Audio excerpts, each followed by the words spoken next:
Misty morning here in McLeod, Ganj, and I spotted this hawk circling the trees outside the restaurant here at the hotel. See if he comes back. Nope.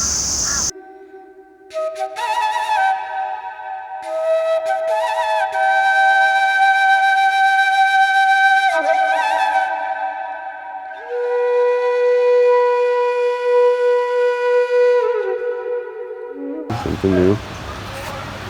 There's a herd of sheep passing through the backyard of the back area of the hotel.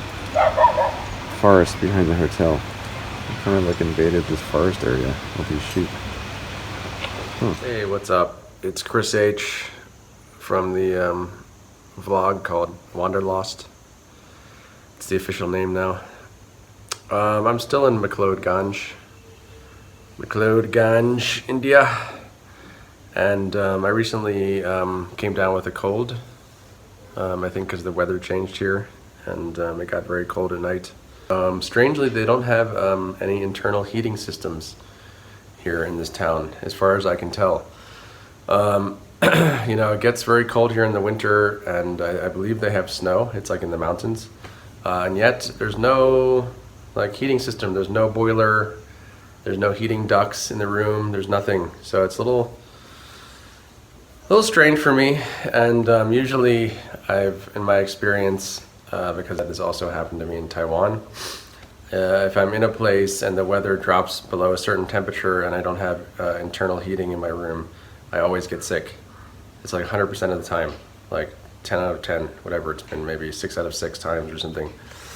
So the same thing happened here, and I got a bit sick, and now I'm getting better.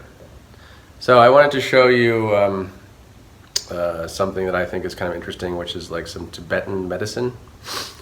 Because after I got sick, later I went to have a massage at this traditional Tibetan medicine clinic place. And after the massage, which was very nice, the guy used like medicinal oil, like hot medicinal oil, to put it on my pressure points. And then afterwards I talked to the Tibetan doctor who was there, and she prescribed some Tibetan herbal medicine for me, and I thought the process of it was kind of interesting. So I'm going to show that to you now. This is what the medicine looks like. It comes in these little bags. It tells you when to take it, how many, 3. And this is what it actually looks like. It's like these little herbal balls, basically. Balls of herbs, unknown herbs. I'm not exactly sure what's inside here, but that's what it looks like. And the interesting thing to me is that you need to crush the pills yourself. So they sold me this, I went to the kind of traditional, whatever, herbal pharmacy thing, and they sold me this pill crusher. So this little tool is actually known as a pill crusher. That's what its function is, to crush the pills so you can swallow them in powder form.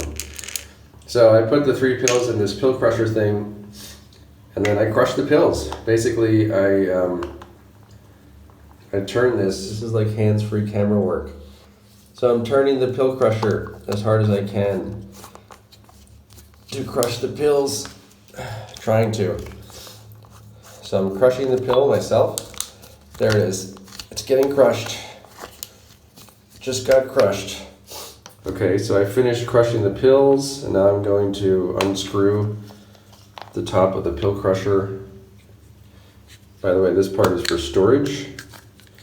So the woman at the store told me I can store my pills in here if I want.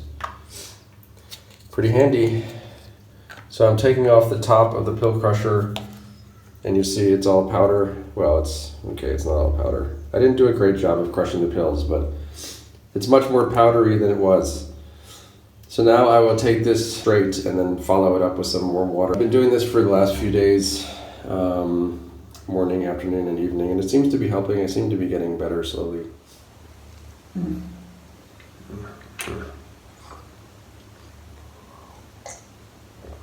It's not a very pleasant taste. Not a bad taste, but it has a kind of I don't know, like an earthy kind of spicy taste. It does taste somehow like medicinal, but not in a way you might associate with like Western medicines. It just has this like, it's kind of pungent but like earthy taste to medicine. Anyway, that's just a little bit about Tibetan medicine and how the treatment works. And right now I want to show you a couple other very random, interesting things that I've encountered recently in my life in India. So I'm not sure if you know this about India, but they don't use plastic bags, which is great. It's amazing. They don't sell plastic bags anywhere. You can't, in my experience, you can't get plastic bags anywhere in any store. So instead they give you these, I don't know, they're like felt bags or something. You get these a lot, like they sell this at the grocery, it's like a produce store. They also have like homemade paper bags, which is interesting. I think I may have shown like a newspaper bag earlier in this vlog. And here's a newspaper bag, just for reference. I happen to have one sitting here. A homemade bag made out of newspapers. Makes sense. Save the environment, reuse newspapers, all right. I got another one here. It's a bag made of like Entenmann's minis wrappers. So it's some kind of homemade bag made of some previous materials, in this case Entenmann's minis, which makes sense because this is the bag that the guy who makes his cookies and cakes, he puts them in here. So that makes a lot of sense, right? It's Entenmann minis materials. But the other day I bought like I think it was like a piece of cake or something at this little bakery, and they gave it to me in this bag. It's actually made of like briquettes, you know, for the grill. Charcoal. It's made of it's like a charcoal briquettes bag that's been repurposed as a bag for like cooked cakes, whatever, treats and stuff. I just thought it was a little bit odd that they would use a bag that was originally like housing charcoal for something you would eat, some kind of food. I just thought, wow, that's strange. I don't know if that's totally sanitary or not. Maybe it is. Maybe it's fine. It just seems interesting that this expert grill charcoal briquettes. Okay, it's mesquite charcoal briquettes bag, made in the USA. It says it right here. It somehow ended up in India, in this town McLeodganj, and it has become a homemade bag for slices of cake.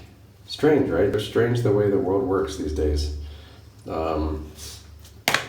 But it's a global world. That's globalization right there. You're eating cake out of charcoal bags in India. Oh yeah.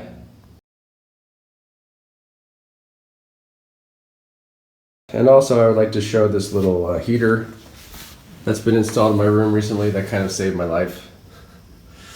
So I was very cold at night, like I said, and I was kind of freaking out one night about like, oh my God, what can I do? And then I hit upon the very simple and effective idea of asking the hotel staff if they had any heaters, and they did.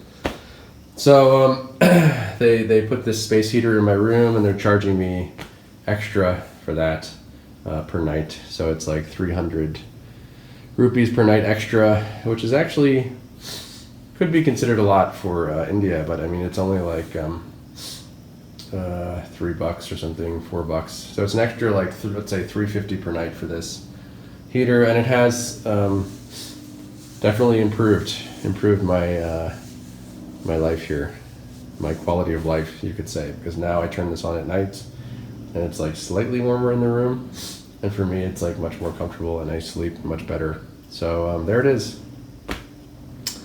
the heater that saved my life in McLeodganj, India. So there you have it, just a very short kind of informational video about Tibetan medicine, pill crushers, electric heaters that can save a person's life. And finally, I've seen some strange creatures a couple times inside and outside my room here in the hotel, like interesting animals. So I'm going to show you a couple clips of that now. It's not very Nothing very long or exciting, but you'll see the kind of creatures you might encounter here if you're ever in India. Okay, peace.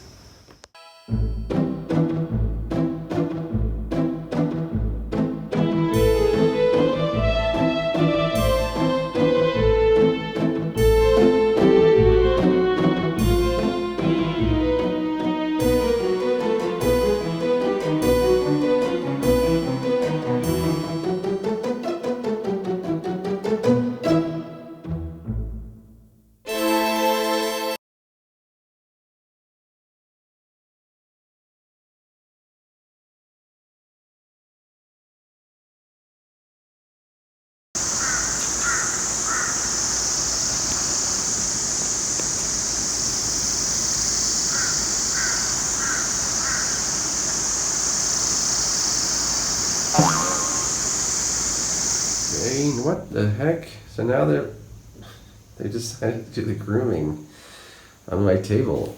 Well, I mean, it's not my table. It's a table out on my balcony. It's the older, I guess, female one or whatever, just kind of like shuffled over and laid down on the table for some major grooming action. Now I really feel like this is a wildlife special. It's very up close. Personal. Whoops. Whoa, where'd the little one go? The little one just kind of jetted off to the corner. Okay, he's still there. I think he sees me. See, he sees me. He looked up as soon as I came over. This little baby. So, it seems like they can see me, but they don't care that I'm here. Okay, he's coming back to the fold. Yep, he looks at me when I move, so apparently he can see what's happening inside the room. And there he goes again. Uh-oh, here we go. This is like a major monkey action here. Oh my god, there's another one. Now this guy wants to get his, I don't know, he wants to get his butt groomed or something. I don't know what's going on here. It's like a monkey party. Yep, see, he saw me. Okay, that one just saw me for sure.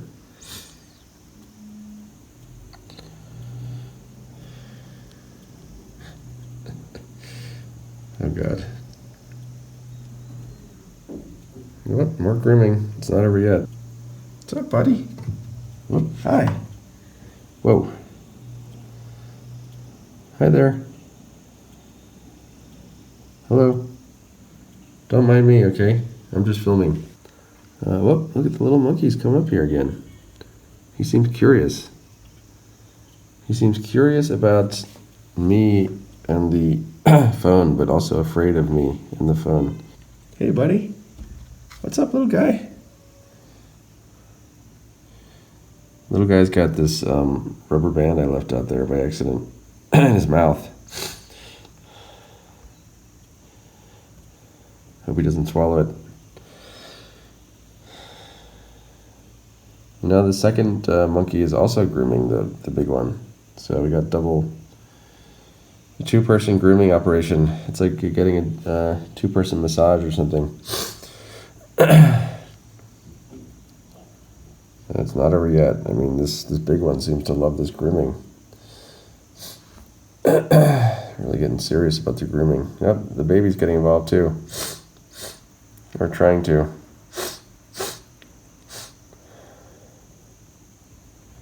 Oh man. Is that safe? The baby's just kind of running wild around here, running amok. Oh god. Don't fall off there, my friend. That would be a problem. What's that? He's got like a little sticker, like a little, what are those things called? Those things that stick on your skin, you know? He's kind of got one of those like stuck on his fur. He's trying to bite it off. I think he needs some grooming. He might need some grooming himself. Right, man? So it seems like the monkeys are so passionate about their grooming because they're eating little, I don't know, little things they find in the fur. It seems like they're sort of looking for snacks or something, and maybe that's their motivation for doing it so thoroughly. The baby monkey seems to have kind of wandered off on the side down here. Kind of squeezed through there. And he's back. Okay, nothing to be alarmed about.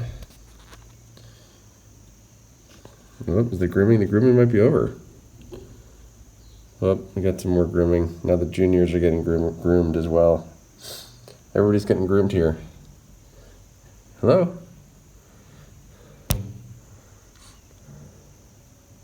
Whoa, whoa. Wow, the big one. Oh, okay, looks like the show's over. The big one kind of went down to the ground level, and the baby just followed her, or him. I guess it's a her. Now it's just these two guys grooming.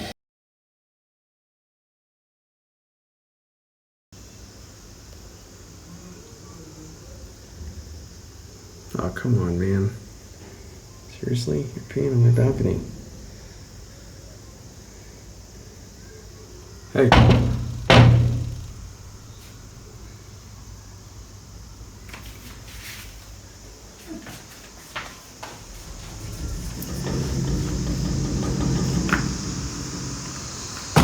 You just peed on my balcony. Come on, buddy. There he goes. There he goes.